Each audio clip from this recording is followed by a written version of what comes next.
ഈ വീഡിയോയിൽ ഇന്നത്തെ ഗ്ലോബൽ അപ്ഡേറ്റ്സ് നമ്മൾ നോക്കിക്കഴിഞ്ഞാൽ വളരെ ഇമ്പോർട്ടൻ്റ് ആയിട്ടുള്ള വളരെ സീരിയസ് ആയിട്ടുള്ള പല വിഷയങ്ങൾ സംഭവിച്ചിട്ടുണ്ട്.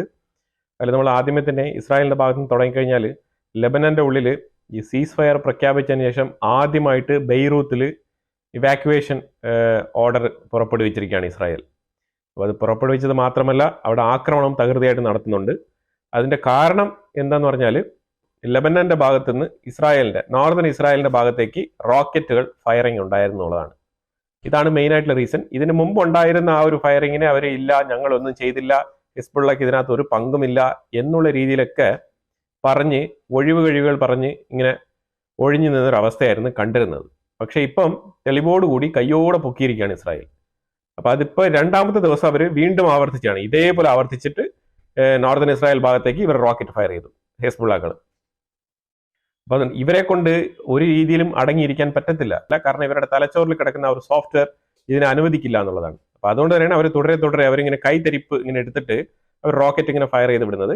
അപ്പൊ അതിനുള്ള മറുപടി എന്നുള്ള നിലയിലാണ് ഇസ്രായേൽ ഇന്ന് തകൃതിയായിട്ടുള്ള ആക്രമണം ബെയ്റൂത്ത് സിറ്റിയിൽ തന്നെ നടത്തിയിരിക്കുന്നത്. എയർ സ്ട്രൈക്ക് തന്നെയാണ് നടത്തിയത്. നല്ല വൃത്തിയായിട്ട് നോട്ടിഫിക്കേഷൻ ഒക്കെ കൊടുത്ത് അറ്റാക്ക് ചെയ്യുന്നുണ്ട്. അവിടെ നിന്ന് പൊതുജനങ്ങൾ ഒഴിഞ്ഞു പോകാൻ പറഞ്ഞിട്ടാണ് ആക്രമണം നടത്തിയത്. അതായത് ഹിസ്ബുള്ളയുടെ വീണ്ടും ബാക്കിയിരിക്കുന്ന കംപ്ലീറ്റ് അസറ്റുകളും കൂടെ തകർത്ത് എറിയാൻ വേണ്ടിയിട്ടാണ് ഇസ്രായേലിന്റെ പദ്ധതി. അതായത് ഈ ഒരു തീവ്രവാദികളുമായിട്ടുള്ള ഈ ഒരു പോരാട്ടം അങ്ങനെ എളുപ്പത്തിലൊന്നും ഇസ്രായേൽ അവസാനിപ്പിക്കുമെന്ന് തോന്നുന്നില്ല. ആ രീതിയിലാണ് ആക്രമണം നടക്കുന്നത്. അതുപോലെ സിറിയയുടെ ഉള്ളിലും ആക്രമണം നടന്നിട്ടുണ്ട്, ഗാസയ്ക്കുള്ളിലും തകൃതിയായിട്ട് ആക്രമണം നടക്കുകയാണ്. അതുപോലെ തന്നെ നമ്മൾ ഇന്തോനേഷ്യയിലേക്ക് മാറ്റി പാർപ്പിക്കുമോ എന്നുള്ള രീതിയിൽ ഇതിനു മുമ്പ് ഒരു വീഡിയോ ഞാൻ തൊട്ട് മുമ്പ് തന്നെ ഇട്ടിട്ടുണ്ടായിരുന്നു. അതൊക്കെ ഇപ്പോഴാണ് മെയിൻ സ്ട്രീം മീഡിയാസ് ഒക്കെ ചർച്ച ചെയ്തു വരുന്നത് ഇന്ത്യക്കുള്ളിൽ തന്നെ. അത് വളരെ എഫക്റ്റീവ് ആയിട്ടുള്ള ഒരു നീക്കമായിട്ടാണ് ഗ്ലോബൽ കമ്മ്യൂണിറ്റീസ് ഒക്കെ നോക്കി കാണുന്നത്. കാര്യം ഇതിനകത്ത് ഗാസയെ എവിടെ കൊണ്ട് പാർപ്പിച്ചാലും ആർക്കും ഒന്നും ചെയ്യാനില്ല എന്നുള്ളതാണ് ഒരു അവസ്ഥ. ആ രീതിയിലാണ് കാര്യങ്ങൾ ഇപ്പോൾ മനസ്സിലാക്കാൻ പറ്റുന്നത്.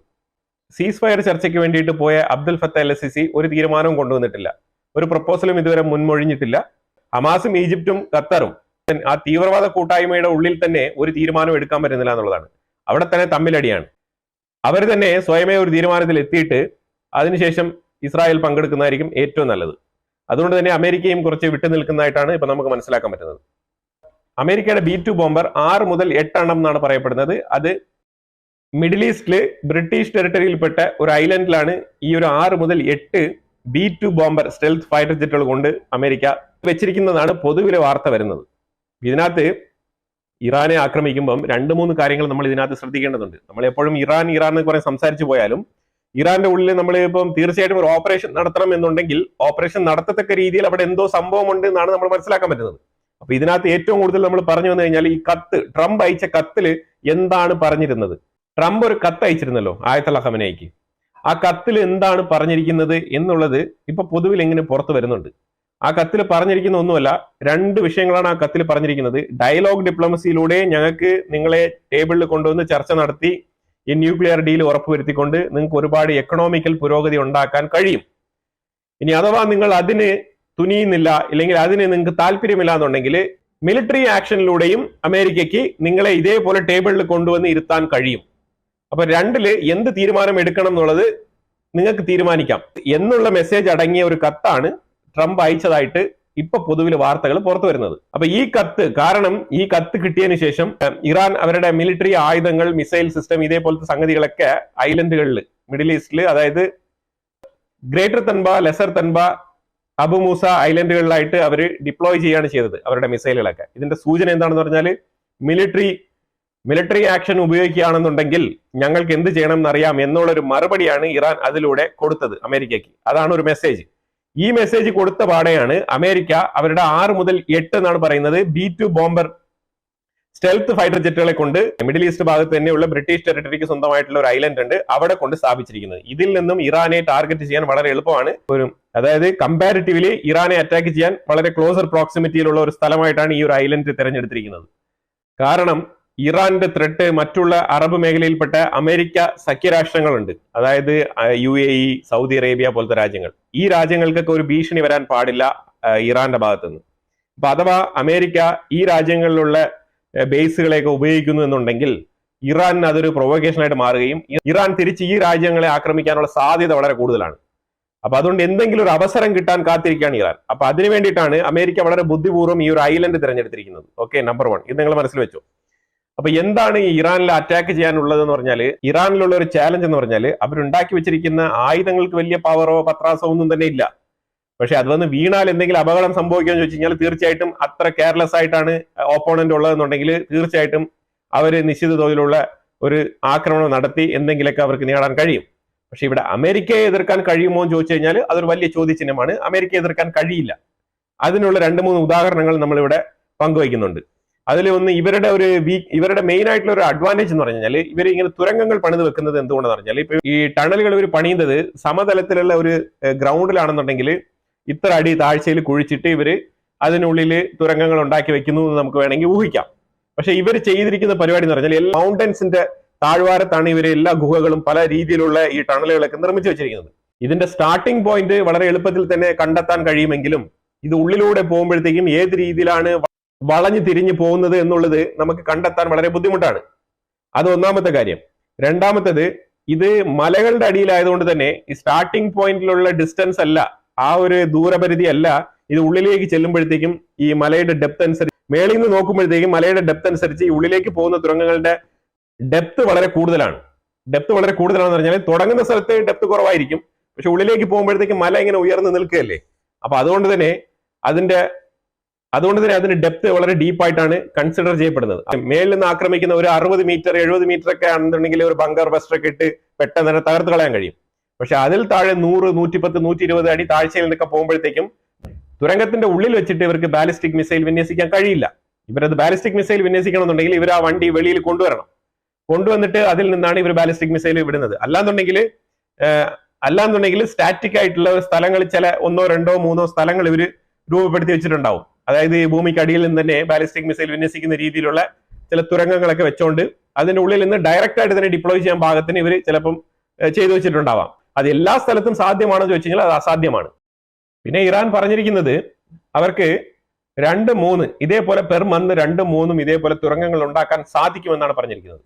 ഓക്കെ, അത് അവരെന്തെങ്കിലും ആയിക്കോട്ടെ, 2, 3, 10 തുരങ്കങ്ങൾ ആയിക്കോട്ടെ. അവരുടെ അടുത്ത് മെയിൻ ആയിട്ട് ബാലിസ്റ്റിക് മിസൈലും ഹൈപ്പർസോണിക് മിസൈലുകളാണ്, 2 തരത്തിലുള്ള മിസൈലുകളാണ് അവരുടെ അടുത്ത് ഏറ്റവും കൂടുതലുള്ളത്. അതിലുപരിയായിട്ട് അവരുടെ അടുത്ത് വലിയ തരത്തിലുള്ള അറ്റാക്കിംഗ് പവർ ഒന്നും ഇറാൻ ഇല്ല എന്നുള്ളതാണ്. അത് വസ്തുതാപരമായിട്ടുള്ള കാര്യമാണ്. അവർ ഇതിനു മുമ്പ് അത് എവിടെയും പ്രൂവ് ചെയ്തിട്ടുമില്ല. അവർ ഇതിനു മുമ്പ് എവിടെയെങ്കിലും ഈ രീതിയിലുള്ള ഒരു യുദ്ധം കാഴ്ചവെച്ചിട്ടുമില്ല എന്നുള്ളതാണ്. അമേരിക്കൻ ഫോഴ്സിന് നല്ല രീതിയിലുള്ള മികച്ച എക്സ്പീരിയൻസ് ഉണ്ട് എന്നാണ് നമ്മൾ മനസ്സിലാക്കേണ്ടത്. അതായത് 2000-ഇപ്പുറം ഒരുപാട് ബാറ്റിൽ ഗ്രൗണ്ടുകൾ കണ്ടതാണ് അമേരിക്കൻ സോൾജേഴ്സ്. അപ്പൊ അതുകൊണ്ട് അവർക്ക് അതിൽ നല്ല രീതിയിലുള്ള ഗ്രാഹ്യമുണ്ട്. ഇറാനെ ഏത് രീതിയിൽ വരുതിക്ക് വരുത്തണം എന്നുള്ളത് അവർക്ക് നന്നായിട്ട് അറിയാം. B-2 ബോംബറിന്റെ സ്റ്റെൽത്ത് ഒക്കെ അതിന്റെ മുകളിൽ കൂടെ പോയി കഴിഞ്ഞാൽ അവർക്ക് കണ്ടെത്താൻ തന്നെ വലിയ ബുദ്ധിമുട്ടായിരിക്കും ഇറാന്റെ ഡിഫൻസ് മെക്കാനിസത്തിന്. അപ്പൊ അതുകൊണ്ട് അതിനെ വളരെ ഈസി ആയിട്ട് ബ്രീച്ച് ചെയ്ത് പോയിട്ട് ബോംബിംഗ് ചെയ്യാൻ അമേരിക്കയ്ക്ക് നിസ്സാരം സാധിക്കും എന്നുള്ളതാണ് മനസ്സിലാക്കേണ്ടത്. അമേരിക്ക അവരുടെ ഇന്റലിജൻസ് ഇൻഫർമേഷൻ ഉപയോഗിച്ച് മാക്സിമം ഇറാന്റെ ഉള്ളിലിരിക്കുന്ന അമേരിക്ക ആയാലും ഇസ്രായേൽ ആയാലും അവരുടെ യുദ്ധതന്ത്രം എന്ന് പറഞ്ഞാൽ ആദ്യമേ തന്നെ ഈ എയർ സ്ട്രൈക്ക് ചെയ്ത് തകർക്കുക എന്നുള്ളതാണ്. എയർ സ്ട്രൈക്ക് ചെയ്ത് എനിമിയുടെ കയ്യിലുള്ള മൊത്ത ബാലിസ്റ്റിക് മിസൈൽ, അതേപോലെ ഓൾ വെപ്പണറി സിസ്റ്റംസ്, എന്തെല്ലാം ഡിഫൻസ് മെക്കാനിസം ഉണ്ടോ ഇതെല്ലാം ടാർഗറ്റ് ചെയ്ത് അടിച്ച് തകർക്കുക എന്നുള്ളതാണ് അമേരിക്കയുടെയും ഇസ്രായേലിന്റെയും സെയിം യുക്തിയാണ് എപ്പോഴും അവർ ഫോളോ ചെയ്യുന്നത്. അത് കഴിഞ്ഞിട്ടാണ് അവർ ഗ്രൗണ്ട് ഫോഴ്സിനെ ഇറക്കുന്നത് തന്നെ. ഗ്രൗണ്ട് ഫോഴ്സിനെ ഇറക്കുമ്പോൾ അവർ ഏകദേശം നല്ല രീതിയിലുള്ള സേഫ്റ്റി ഉറപ്പുവരുത്തും. അപ്പൊ അതുകൊണ്ട് അവർക്ക് കാഷ്വാലിറ്റീസ് കുറയ്ക്കാൻ പറ്റും എന്നുള്ളതാണ്. അതായത് സോൾജേഴ്സിന്റെ കാഷ്വാലിറ്റീസ് അവർക്ക് കുറയ്ക്കാൻ കഴിയുന്നത് അതുകൊണ്ടാണ്. അപ്പൊ ആ രീതിയിൽ വളരെ സ്ട്രെങ്ത് ആയിട്ടുള്ള എയർ സ്ട്രൈക്ക് മെത്തേഡാണ് അമേരിക്കയും ഇസ്രായേലും യൂസ് ചെയ്യുന്നത്. അതുകൊണ്ട് തന്നെയാണ് നമ്മൾ സൊഫിസ്റ്റിക്കേറ്റഡ് എന്ന് എപ്പോഴും പറയുന്നത്. ഇറാനെ പൂർണ്ണമായിട്ടും അടിച്ച് തകർത്ത് അവരുടെ ബാലിസ്റ്റിക് മിസൈലുകളുടെ തുരങ്കങ്ങൾ എല്ലാം തന്നെ ഒഴിവാക്കാൻ കഴിയുമെന്ന് ഞാൻ പറയുന്നില്ല. പക്ഷേ എല്ലാ രാജ്യങ്ങളും അവരുടേതായിട്ടുള്ള ചില സീക്രട്ട് സോണുകൾ എപ്പോഴും സൂക്ഷിച്ചു വെച്ചിരിക്കും. ഇറാനും അതുപോലെ സൂക്ഷിച്ചു വെക്കാൻ കഴിയും. പക്ഷേ ഇറാൻ വിടാൻ പോകുന്നത് എന്താണ്? ഇറാൻ വിടാൻ പോകുന്നത് ബാലിസ്റ്റിക് മിസൈലുകൾ അഥവാ സൂപ്പർസോണിക് മിസൈലുകൾ. ഇതായിരിക്കും ഇറാൻ ടാർഗറ്റ് ചെയ്ത് അമേരിക്കയുടെ ആ പരിസരത്ത് കിടക്കുന്ന വാർഷിപ്പുകൾക്കെതിരെ ആയിരിക്കും അവർ തൊടുത്ത് വിടാൻ പോകുന്നത്. ഡിസ്ട്രോയേഴ്സ് അതിനെ നിരുപാധികം ഇന്റർസെപ്റ്റ് ചെയ്യും എന്നുള്ളത് 100% ഉറപ്പുള്ള കാര്യമാണ്. അഥവാ ഇറാൻ ഇനി ഈ റെഡ് സീയിൽ തന്നെ ഇറങ്ങി വന്ന് ഡയറക്റ്റ് ആയിട്ട് അമേരിക്കൻ മോഡേൺ വാർഷിപ്പുകളെ കൺഫ്രണ്ട് ചെയ്യാന്ന് പറഞ്ഞു കഴിഞ്ഞാൽ അത് അത്ര നിസ്സാരത്തിൽ നടക്കുന്ന കാര്യമല്ല. അതിന് ഇറാന്റെ കയ്യിൽ ആദ്യം ഇത്തരം മോഡേൺ വാർഫെയറുകൾ വേണ്ടേ?